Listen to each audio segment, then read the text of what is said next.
ತುಳುನಾಡಿನ ಪ್ರದೇಶದವನು ನಾನು. ಬಹುಶಃ ತಾವು ಈಗಾಗಲೇ ಹೇಳಿದಾದೆ ನಮ್ಮ ಕನ್ನಡ ತುಳು ಬೇರೆ ಇದೆಲ್ಲ ಮಿಕ್ಸ್ ಆಗಿರೋ ಒಂದು ಕನ್ನಡ ಭಾಷೆ ಇವತ್ತು ಆಗಿದೆ. ಖಂಡಿತವಾಗಿ ನನಗೆ ವಿಶ್ವಾಸ ಇದೆ, ಇದನ್ನೆಲ್ಲ ನಮ್ಮ ಭಾಷೆ ಅಂತಾವೆಲ್ಲ ಇವತ್ತು ಅರ್ಥ ಖಂಡಿತ ಮಾಡಿಕೊಳ್ತೀರಂತೇಳಿ. ಅರ್ಥ ಮಾಡಿಕೊಳ್ಳದವರು ಮುಂದಿನ ಕೆಲವು ದಿನಗಳಲ್ಲಿ ನಾನು ಮಾತಾಡುವಾಗ ನಿಮ್ಗೆ ಅದು ಅಭ್ಯಾಸ ಆಗಿ ತಾವೆಲ್ಲ ಅರ್ಥ ಮಾಡ್ತೀರಂತೇಳಿ ಬಹಳ ಸ್ಪಷ್ಟವಾಗಿ ನನಗೆ ಅರ್ಥ ಆಗ್ತದೆ. ಆದಾಗ ನಮ್ಮ ತುಳುನಾಡಿನಲ್ಲಿ ಬಹುಶಃ ಇವತ್ತು ಈಗಾಗಲೇ ಹೇಳಿದಾಗೆ ಈ ಒಂದು ಸಬ್ಬತ್ತ ಸ್ಥಾನದಲ್ಲಿ ನಮ್ಮ ಅತ್ಯಂತ ಗೌರವಂತಹ ಮತ್ತು ಹೆಸರು ಪಡೆದಂಥ ಮತ್ತು ಈ ಒಂದು ಸ್ಥಾನಕ್ಕೆ ಗೌರವಪಟ್ಟಂಥ ವೈಕುಂಠ ಬಾಲಿಗರವರಿರಲಿ, ಅದೇ ರೀತಿ ನಮ್ಮ ದೇಶದ ಆ ಒಂದು ಲೋಕಸಭೆಯಲ್ಲಿ ಆ ಸ್ಪೀಕರ್ ಆಗಿ ಅವತ್ತಿನ ಕಾಲದಲ್ಲಿ ಅತ್ಯಂತ ಗೌರವ ದಿವಂಗತ ಹಿರಿಯಂಥ 𝐒𝐻𝐿 ಅವರು ಬಹುಶಃ ನಮ್ಮ ತುಳುನಾಡು ಜಿಲ್ಲೆಯಿಂದೇ ಪ್ರತಿನಿಧಿಸಿದವರು. ಅವರು ಕೊಟ್ಟಂಥ ಏನು ಮಾರ್ಗದರ್ಶನ ಮತ್ತು ಗೌರವ ಏನು ಕೊಟ್ಟಿದ್ದಾರೆ ನಮ್ಮ ಜಿಲ್ಲೆಗೆ, ನಾನು ಕೂಡ ಒಬ್ಬ ಸೋದರನಾಗಿ ಬಹುಶಃ ಈ ಒಂದು ವೇದಿ ಪೀಠದಲ್ಲಿ ಕೂತ್ಕೊಂಡು ಇದರ ಗೌರವವನ್ನು ಉಳಿಸಿಕೊಳ್ಳುವಂಥ ಕೆಲಸ ನಿಮ್ಮೆಲ್ಲ ಸಾಕ ಮುಖಾಂತರ ಮಾಡ್ತಂತ ಹೇಳಲಿಕ್ಕೆ ನಾನು ಇವತ್ತು ಬಯಸ್ತೇನೆ. 12ನೇ ಶತಮಾನದಲ್ಲಿ ಜಗತ್ತಿಗೆ ಮೊದಲ ಬಯಲು ಸಂಸತ್ತು ಅದಾರ್ಥ ಅನುಭವ ಮಂಟಪವನ್ನು ನೀಡಿದ ನಾಡು ನಮ್ಮದೆಂಬ ಹೆಮ್ಮೆ ನಮಗೆಲ್ಲದಾಗಿದೆ.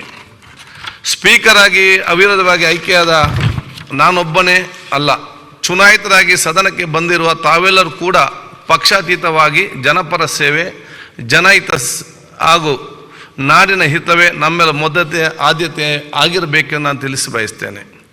ಭಾರತದ ಸಂಸದೀಯ ಪ್ರಜಾಪ್ರಭುತ್ವ ವ್ಯವಸ್ಥೆಯನ್ನು ಗಟ್ಟಿಗೊಳಿಸುವಲ್ಲಿ ಸಂವಿಧಾನ ಕೊಟ್ಟಿರೋ ಮೌಲ್ಯಗಳು ಮುಖ್ಯ ಎಂದು ನಾನು ಭಾವಿಸ್ತೇನೆ. ಎಲ್ಲ ಸಂವಿಧಾನಕ ಮೌಲ್ಯಗಳನ್ನು ಎತ್ತಿ ಹಿಡಿಯುವ ದೃಷ್ಟಿಯಿಂದಲೇ ನಾನು ಈ ಸದನದ ಸ್ಪೀಕರ್ ಆಗುವ ಜವಾಬ್ದಾರಿಯನ್ನು ವಹಿಸಿಕೊಂಡಿದ್ದೇನೆ ಎಂದು ನಿಮ್ಮೆಲ್ಲರ ಎದುರು ತುಂಬ ಪ್ರಾಮಾಣಿಕತೆಯಿಂದ ನಿವೇದಿಸಿಕೊಳ್ಳುತ್ತಿದ್ದೇನೆ. ನನಗೆ ಇಂಥ ಒಂದು ಅವಕಾಶವನ್ನು ಒದಗಿಸಿಕೊಟ್ಟಂತಹ ಸದನದ ನಾಯಕರಿಗೆ, ಅದೇ ರೀತಿ ಉಪನಾಯಕರಿಗೆ, ಇನ್ನೆಲ್ಲ ಮುಖಂಡರಿಗೆ ಮತ್ತೊಮ್ಮೆ ನನ್ನ ಹೃತ್ಪೂರ್ವಕ ಅಭಿನಂದನೆ ಸಲ್ಲಿಸಲು ಬಯಸ್ತೇನೆ. ನಮಗೆಲ್ಲರಿಗೂ ತಾತ್ವಿಕ ಅಭಿಪ್ರಾಯ ಭೇದಗಳಿರ್ಬೋದು, ಆದರೆ ನಾವೆಲ್ಲರೂ ಸಹ ಪರಸ್ಪರ ಶತ್ರುಗಳಲ್ಲ. ನಾಡಿನ ಜನ ಹಿತವೇ ನಮ್ಮೆಲ್ಲರ ಆಶೆ ಎಂಬುದನ್ನು ಮರೆಯದಿರೋಣ. ನಾವು ಮಂಡಿಸುವಂತಹ ಚರ್ಚಿಸುವಂತಹ ವಿಚಾರಗಳು ಈ ರಾಜ್ಯದ ಜನಸಾಮಾನ್ಯರ ವಿಚಾರವಾಗಿರಬೇಕು. ಈ ನಾಡಿನ ರೈತರ, ಶ್ರಮಿಕರ, ಬಡವರ, ಮಹಿಳೆಯರ, ಯುವಕರ, ವಿದ್ಯಾರ್ಥಿಗಳ ಒಳಗೊಂಡಂತೆ ರಾಜ್ಯದ ಸಮಸ್ತ ಜನರ ಸಮಸ್ಯೆಗಳ ಬಗ್ಗೆ ನಾವೆಲ್ಲ ಇಲ್ಲಿ ಪ್ರಸ್ತಾವ ಮಾಡಬೇಕೆಂದು ವಿನಂತಿಸ್ತೇನೆ. The Mangala Group of Educational Institutions has been bridging the gap between education and healthcare in Mangalore. Colleges under the group have nurtured the career dreams of several students. Our students have been placed in the defense sector in India as well as in renowned hospitals worldwide. Adequate amenities are provided to the students like transport, canteens and hostels. A well-stocked library, state-of-the-art laboratories, regular skill development courses, e-library system, a vast ground with focus on co-curricular and extracurricular activities are few among the support we offer.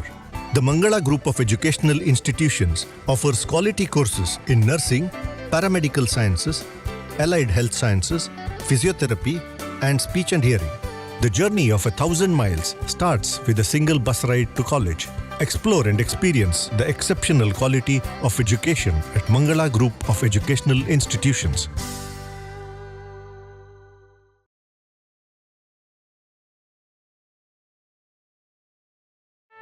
ಸುದ್ದಿ channel, ಕ್ಷಣ ಕ್ಷಣದ ಸುದ್ದಿಗಾಗಿ.